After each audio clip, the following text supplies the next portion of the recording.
지난주에 우리가 어떻게 복된 삶을 살 수 있을까 생각을 하면서 은혜를 나눴습니다. 지난주에 우리가 함께 나눴던 말씀의 핵심이 무엇입니까? 바로 삶의 방향이었습니다. 지난주 본문이었던 야고보서 4장 13절에 어떤 장사하는 사람들이 오늘이나 내일이나 우리가 어떤 도시에 가서 거기서 1년을 머물며 장사하여 이익을 보리라는 말을 통해서 그들이 자신들이 시장조사와 또 그 시장조사에 근거한 철저한 계획으로 성공할 수 있다는 자신감이 있었는데 야고보서 기자는 그 확신을 허물어 버렸습니다. 그 이유는 그 계획에 하나님이 철저히 배제되었기 때문이다라고 말씀드렸습니다. 하나님을 배제한 인생은 결코 복된 삶을 살 수 없다라고 하는 것이 성경에서 가르치는 진리입니다. 오늘 내 삶에 하나님이 함께 계시는지, 그래서 하나님께서 주시는 꿈과 소망을 내 심령, 내 마음 가운데 품고 있는지 돌아보자라고 그렇게 말씀드렸습니다. 오늘 본문을 통해서 인생과 신앙의 방향성에 대해서 조금 더 생각하며 우리가 함께 은혜를 나누려고 합니다. 순풍에 돛을 단다라는 말이 있습니다. 배가 갈 방향으로 바람이 순풍이 불어줄 때 돛을 달게 되면 힘들지 않고 목적지까지 갈 수 있다. 이 말은 일이 뜻한 대로 바로 순조롭게 진행되는 것을 비유적으로 하는 말입니다. 우리가 살아가면서 인생의 순풍을 만나면 더할 나위 없이 좋다고들 합니다. 그런데 살다 보면 또 이런 경우도 있죠. 황소 뒷걸음치다 쥐잡는다. 어쩌다 우연히 이루어지거나 알아맞춤을 비유적으로 이루는 말입니다. 이런 두 경우를 우리가 보면서 신앙적으로 어느 쪽이 더 하나님의 개입, 즉 신앙의 눈으로 볼 때 하나님의 도움이 적극적이었다라고 표현할 수 있을까요? 아마 후자겠죠. 내가 의지하지 않았지만 말씀대로 살아가다 보니까 하나님의 은혜를 경험하게 되었다. 하나님께서 극적인 도움으로 우리를 살게 하셨다라고 하는 그런 의미를 가질 수도 있죠. 오늘 본문에 요나라는 사람이 등장을 합니다. 이 사람은 하나님의 선지자였는데 하나님은 오늘 이 요나에게 특이하게 이방 나라, 이방 민족 니느웨에 가서 하나님의 심판에 대해 경고하고 선포하라고 그렇게 사역을 맡겼습니다. 그런데 요나는 하나님의 명령에 불순종하고 도망하려고 욥바로 내려가는데 마침 니느웨의 반대쪽으로 다시스로 가는 배가 있었고 그가 원하는 대로 하나님의 얼굴을 피할 수 있는 기회를 맞이하게 됩니다. 우리가 여기서 요나의 입장에서 한번 생각을 해봅시다. 하나님이 명령이 있기는 했지만 자신이 감당해야 할 일이 아니라고 판단했고 그 판단에 따라서 도망갈 궁리를 하고 있는데 오늘 본문 3절에 마침 다시스로 가는 배가 있었다라고 하는 것이죠. 여기서 말하는 마침이라고 하는 것은 순조롭게 일이 진행되어진다라고 하는 그런 의미를 가지고 있습니다. 순풍에 돛단 것 마냥 그렇게 생각되었다는 것이죠. 요나 입장에서 이렇게 생각할 수 있어요. 아, 그래? 그럼 이건 하나님이 막지 않으신 건데? 스스로 위로하고 핑계를 댈 수가 있었을 거예요. 만약에 하나님의 강권적인 역사였다면 왜 다시스로 가는 배를 내가 마침 거기 욥바로 내려갔으니까 하나님이 그 다시스 배를 맞춰 놓으셨을까? 그렇게 생각할 수 있지 않겠어요? 우리는 살아가면서 이렇게 요나와 같은 일을 경험하게 됩니다. 분명히 하나님의 뜻은 아닌 것 같은데, 하나님께서 기뻐하는 일이 아니신 것 같은데, 순풍에 돛단 것 같은 그런 상황이 열려지는 때가 있습니다.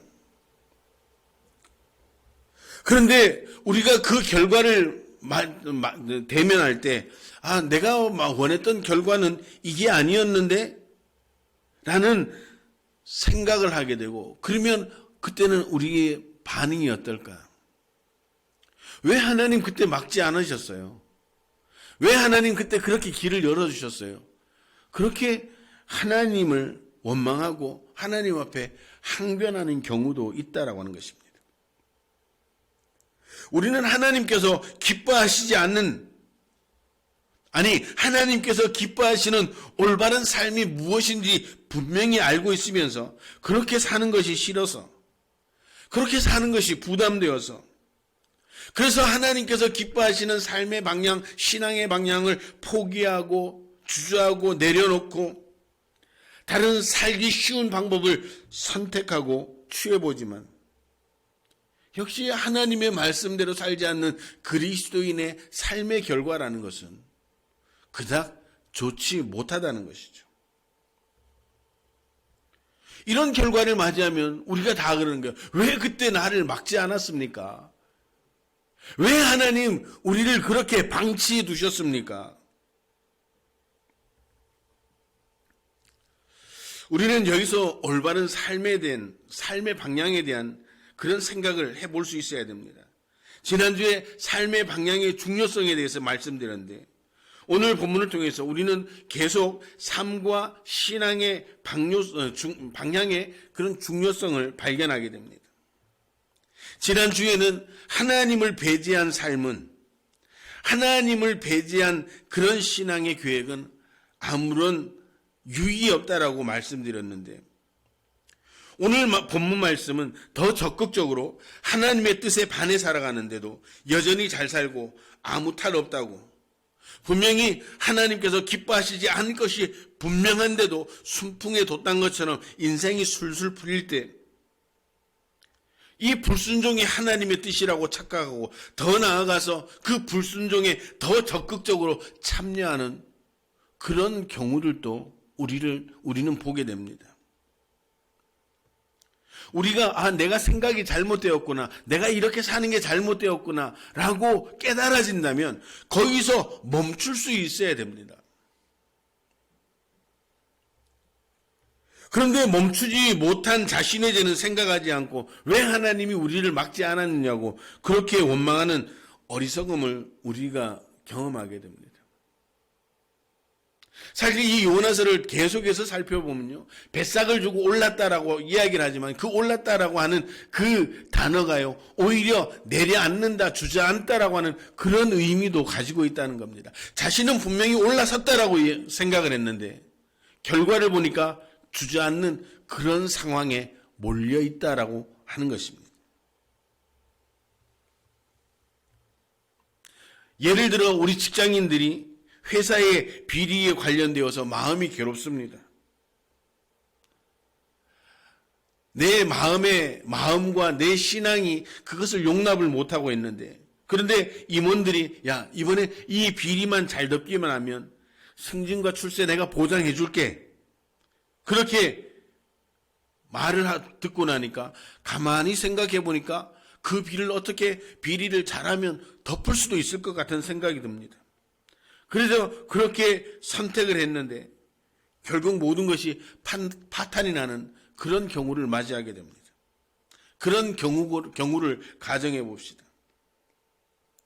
신앙을 가진 그리스도인들이라면 어떻게 해야 됩니까? 답은 분명하죠. 그 자리에서 서서 다시 돌아보고 잘못된 것 바로 잡을 수 있어야 됩니다. 그리고 우리가 가장 첫 출발점으로 다시 돌아가서 다시 한번 시도를 할 수가 있어야 되는 것이죠. 그렇게 되면 정리가 쉽습니다. 내가 치러야 될 값을 치르고 다시 한번 도전하고 다시 한번 시도할 수가 있다는 것이죠. 그런데 끊임없이 유혹에 흔들려서 한 걸음 한 걸음 더 자꾸 죄로 걸어 들어가게 되는 겁니다.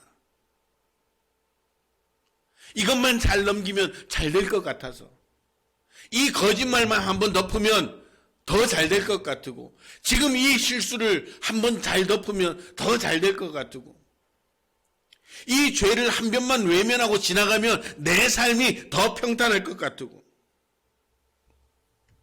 그렇게 한 걸음 한 걸음 들어가다 보니까 돌이킬 수 없는 자리까지 들어가게 되는 겁니다. 심지어는 사회에서 매정당하고 그리스도인으로 정말 말할 수 없는 수치를 당하는 그런 경우들이 우리는 심심찮게 뉴스를 통해 보지 않습니까? 제가 여러분들에게 늘 강조하는 게 있죠. 그리스도인들은 고스톱을 잘해야 된다고요. 가고 서는 것이 분명한 그리스도인은요, 결코 헷갈리지 않습니다. 인생의 위기를 잘 조절할 수가 있습니다. 오늘 이 요나가 다시 욥바로 내려갔을 때 내려가면서 마음속에 편안했을까요? 저는 최소한 그렇지는 않았을 거라고 생각을 합니다. 불안했을 거예요. 하나님이 나를 치시면 어떡하지? 하나님이 나를 괴롭게 하면 어떡하지? 그런 생각을 가지고 욥바로 내려갔어요. 그런데 욥바로 내려가니까 그 시간에 마침 다시스로 가는 배가 있네? 거기서 멈춰 섰어야 되는데 요나는 뱃삭을 치르고 그 배에 올랐다고 이야기를 합니다. 그런데 옳은 게 아니라 거기서 떨어지는 자리로 서게 되었다는 것이죠.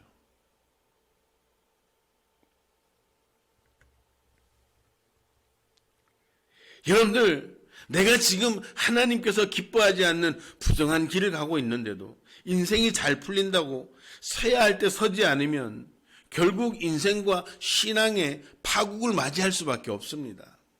여러분들, 그거에 잘 되는 게 아닙니다. 요나는 올라섰다라고 생각했는데 그 자리가 떨어지는 자리였고 파멸의 자리였다는 것을 알지 못했습니다. 사랑하는 성도 여러분, 우리가 하나님 앞에 올바른 삶을 살지 못하는데 인생이 잘 풀린다는 것은 깊이 생각해 봐야 될 문제입니다. 여러분들, 자동차 성능이 제일 좋아야 되는 게 뭐예요? 속도 내는 악셀레러티입니까? 아닙니다. 제가 생각하기에는요, 잘 설 수 있는 브레이크여야 합니다. 그래서 서야 할 때 서게 되면 사고가 없습니다. 여러분들, 차가 속도가 좀 떨어져도 되죠. 성능은 좀 떨어져도 되죠. 그러나 서야 될 때 분명히 설 수 있는 이 브레이크만 온전하다면 사고가 안 나는 거예요. 인생도 마찬가지입니다. 빠른 길로 못 갈 수도 있습니다. 좀 답답할 수도 있습니다. 왜 저 믿음 가진 사람들, 예수 믿는 사람들은 저 모양이지? 왜 융통성이 없지? 그렇게 얘기할 수도 있습니다. 그러나 중요한 것은 하나님 앞에 내가 서야 할 때, 말씀 때문에 내 마음이 괴롭고 무게감이 느껴져서 서야 될 때 서지 못하는 그 인생이 여러분들 파멸로 갈 수밖에 없습니다. 여러분들 지금까지 살아오면서 어떤 삶을 사셨습니까? 빠른 길을 선택하고 정말 휘파람 불며 좋은 성공의 가도를 달리셨습니까? 이제 여러분들 그걸 돌아봐야 되는 것이 아니라 내 인생의 브레이크가 안전한가? 내가 정말 하나님 앞에 서야 될 때 설 수 있는 그런 믿음의 결단이 있는가? 여러분들 아셔야 됩니다. 확인해 보셔야 됩니다.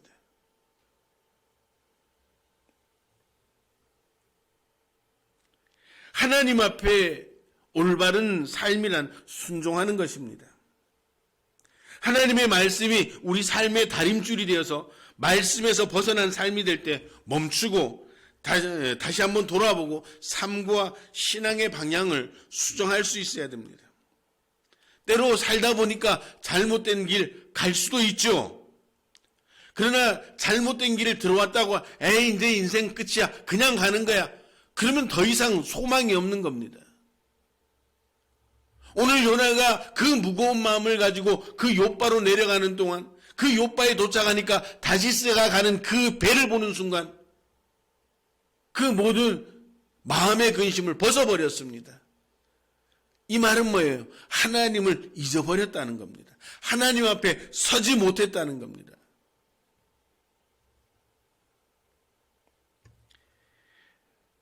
때로 우리가 잘못된 길을 들어설 수도 있습니다. 잘못된 판단 때문에 판단이 흐려져서 우리가 하나님의 말씀에 게을러서 우리의 삶이 잘못될 수도 있습니다. 그러나 잘못되었다고 판단할 때, 판단이 될 때, 성령께서 감동 주실 때, 하나님이 예배를 통해서 말씀하시고 기도를 통해 감동을 주실 때 우리는 서야 됩니다.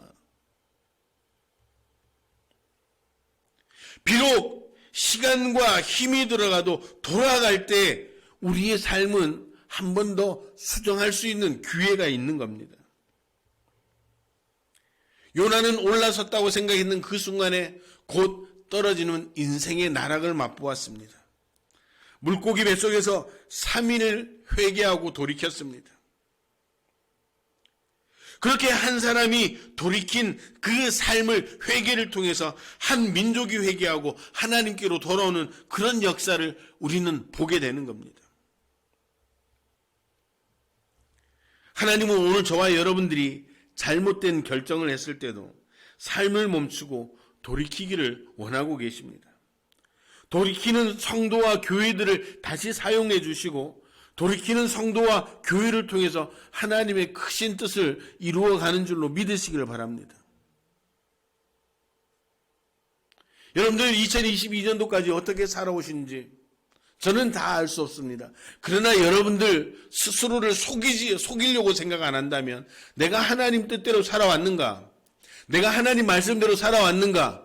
그거는 분명하게 판단될 거라고 생각합니다. 가끔씩은 성도들 중에 그런 성도들이 있어요. 목사님, 그게 하나님 뜻이 맞나 모르겠어요.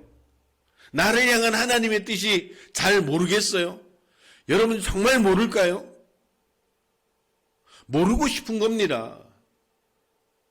어떻게 살아야 되는지, 그리스도인이라면 어떤 생각을 하고 어떤 삶의 방향으로 가야 되는지 알고 있어요. 그런데 그것을 외면하고 싶은 겁니다. 여러분들 22년도까지 어떻게 살아오셨습니까? 정말 외면하고 살고 싶은 그런 삶을 사셨습니까? 이제 중요한 것은 오늘 이 말씀을 기점으로 여러분들의 삶의 방향이 분명히 수정되어야 된다는 겁니다. 지금까지 살아온 삶을 잠시 멈추고 내가 하나님의 뜻에 순종하며 잘 살아가고 있는가? 내가 하나님께서 기뻐하시는 뜻으로 내가 삶의 방향을 수정하고 있는가? 돌아보셔야 됩니다. 그리고 잘못된 것이 발견된다면 반드시 수정해야 됩니다. 그 수정하는 대가는 치러야 되겠죠.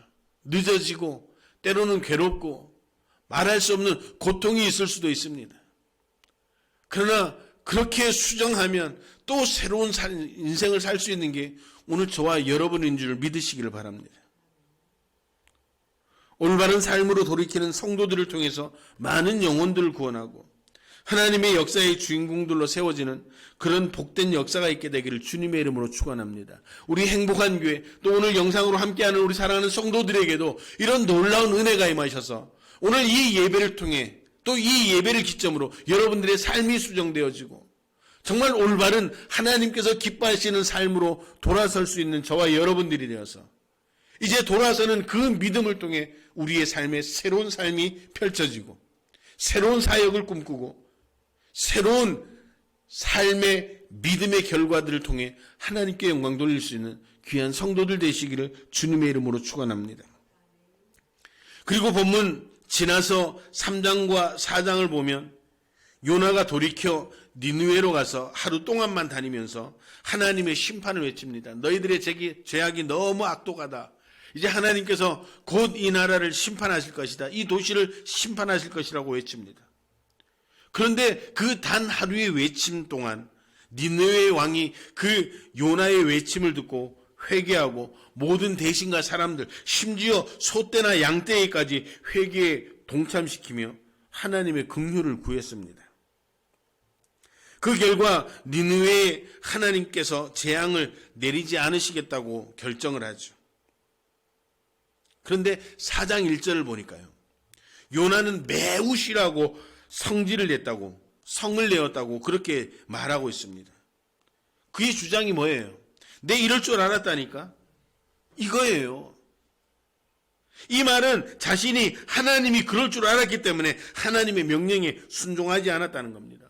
이 말의 의미가 뭐예요? 요나는요, 이 니느웨가 망하기를 원했습니다. 하나님을 알지 못하는 이방 민족이 폭삭 망하기를 원했습니다. 그리고 그 민족이 역사 속에 멸절되기를 바랐던 겁니다. 우리는 여기서 또 올바른 삶에 대해서 생각해 볼 수 있어야 합니다. 하나님은요, 이 땅을 향해서 한 생명이라도 더 구원받고 하나님께 돌아오는 것을 간절히 원하고 계십니다. 그런데 우리 마음 한켠에는 요나와 같은 마음이 있어서 나만 아니면 된다고 생각해요. 나만 구원받으면 다 되었다고 생각합니다. 그러니까 내 신앙만 잘 지키면 된다, 그렇게 생각하는 거예요.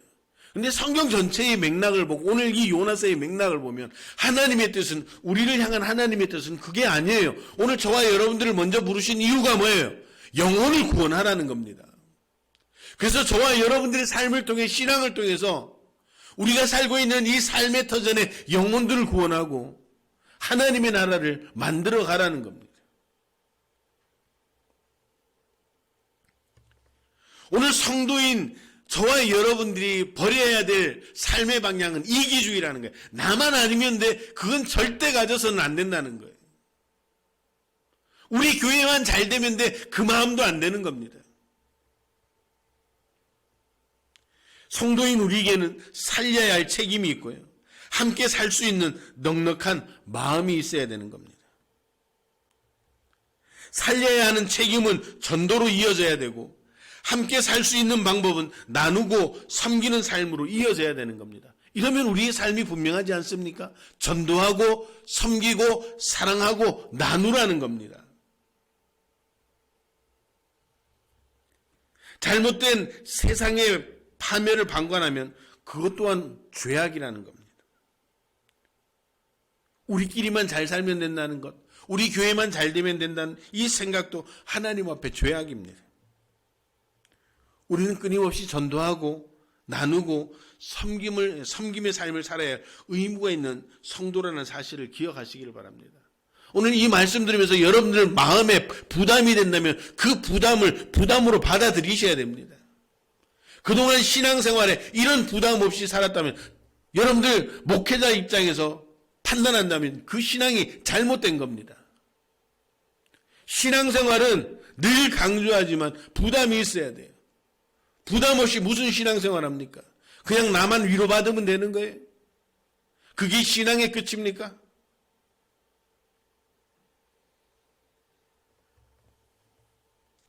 우리는 끊임없이 전도하고 나누고 섬기며 살아야 됩니다. 하나님은 요나와 같이 세상을 방관자적인 관점으로 바라보는 것은 죄라고 오늘 이 요나서를 통해 우리에게 강력한 메시지를 던져주고 있는 겁니다. 요나서 4장 11절에 하나님은 올바른 삶의 결론을 내려주십니다. 하물며 이 큰 성읍 니느웨에는 좌우를 분별하지 못하는 자가 12만여 명이요 가축도 많이 있나니 내가 어찌 아끼지 아니하겠느냐. 하나님은 아직 하나님을 모르는 그 백성들까지 사랑하고 아끼고 있다라고 말씀하시는 겁니다. 하나님은 오늘날에도 우리 삶의 현장에 아직도 하나님을 알지 못하고 믿지 못하는 그 사람들의 영혼까지 사랑하고 있다고 말씀하시는 겁니다. 사랑하는 성도 여러분, 우리는 살리는 자들이어야 합니다. 그리고 함께 살 수 있는 방법을 모색하는 적극적인 삶을 살아야 합니다. 이를 위해 하나님의 뜻을 구할 수 있고 우리의 삶을 돌아보며 멈출 수 있어야 됩니다. 제가 조금 전에도 말씀드렸던 것처럼 어떤 분들은 하나님의 뜻을 모르겠다고, 그래서 신앙생활이 더 힘들다고 그렇게 얘기를 합니다. 하나님의 뜻은 분명하죠. 생명을 살리는 길인가? 함께 살 수 있는 길인가? 이것만 분별하면 되는 겁니다. 이렇게 하나님의 뜻을 분별하고 우리의 삶을 순간순간 멈추고 확인하고 돌아보고 다시 수정할 수 있다면 우리는 이 시대에 하나님의 역사를 감당할 수 있고 믿지 않는 이들에게 존경받는 그리스도인이 될 수 있다는 것입니다. 하나님의 뜻은 숨어 있다거나 알쏭달쏭하지 않습니다. 분명합니다. 그 분명한 그 뜻 때문에 우리는 신앙생활에 부담이 되는 겁니다. 생명을 살리고 함께 살 수 있는 것이 하나님의 뜻이고 우리를 향한 계획이십니다. 올바른 삶은 하나님의 뜻을 전심을 다해 순종하고 우리를 향한 계획에 적극적으로 동참할 때 이루어져 가는 줄 믿으시기를 바랍니다. 삶의 방향을 올바로 정하시고 늘 말씀으로 점검하시고 수정하여서 2023년에는 하나님의 뜻대로 믿음의 삶을 살아갈 수 있는 성도들이 되시기를 주님의 이름으로 축원합니다. 그런 삶을 통해서 복되고 올바른 삶을 통해서 우리의 믿음을 증명하고 말씀이 삶이 되고 삶이 말씀의 가치를 증명하여 존경받는 그리스도인, 인정받는 교회로 세움을 받고 많은 영혼을 구원하고 함께 살아갈 수 있는 복된 은혜가 풍성한 교회, 풍성한 성도들이 되시기를 주님의 이름으로 축원합니다. 기도하시겠습니다.